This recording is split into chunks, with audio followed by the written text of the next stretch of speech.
မင်္ဂလာပါကို ဟုတ်ကဲ့မင်္ဂလာပါခင်ဗျာ ဒီနေ့ကိုဝစ်စင်ထားတဲ့လက်ဝဲကျန်တဲ့ဒီဇိုင်းလေးပြပြပေးလို့ရ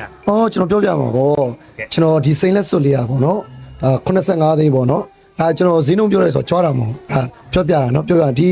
စီတူလင်းကျွန်တော်တို့အကိတ်ကျိုးဟန်ချင်းလေးပေါ့နော်ဒါဆိုရင်ကျွန်တော်130ပေါ့ဗျာကျွန်တော်လုံးဝမကြွားဘူးကျွန်တော်သိအောင်လို့ပဲပြောပြဒီဆွဲကျိုးကြည့်လိုက်ဗျာဒီဆွဲကျိုးဆိုရင်လည်းစီတူလင်းအကိတ်ကျိုးပဲဒါ220ပေါ့အခုကြွားရလို့မထင်နဲ့နော်ကျွန်တော်ဒါစိတ်ရွှေအောင်ဆင်တာသိတယ်မလားဒါဆိုရင်အခုမြင်ဘူးလားဘယ်မြင်မှုမလဲဒါပြည်တူလက်စော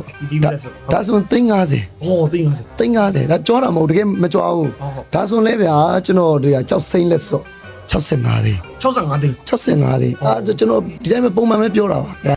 မင်းလို့ပြောတာလည်းမဟုတ်ကျွန်တော်ပြောချင်လို့ကိုပြောတာကျွန်တော်ပြောချင်လို့ကိုပြောတာမကျန်စိတ်ငကစိတ်ငကရနာကျွန်တော်ပါးလေးတောင်ပြောင်းတယ်ဒါဆိုရင်ကျွန်တော်350ရှိဟာမကြည့်လိုက်အောင်စိတ်ရွှေအောင်စင်တာလုံးဝအကိတ်ကြီးဒါဆိုရင်320ကျွန်တော်ပြောပြတယ် ဟောပြောပြတယ် ကြွားတာတခုမှမပါ အော်မ ဒီမှာကြံသေးတယ် ကြံသေးတယ် ရှင်တို့ ဟောရှင်တို့ ဆိုရင်310 330 ဒါအကုန်လုံးကကျွန်တော်တခုချင်းစီပြောပြတာ ဟောဒါမကြွားဘူးပေါ့ မကြွားဘူးကျွန်တော်လုံးဝမကြွားဘူး ဟောဟုတ်ကဲ့ဟုတ် ပြောပြတာပါ ဟောတိတ်မကြွားရှာပါဘူး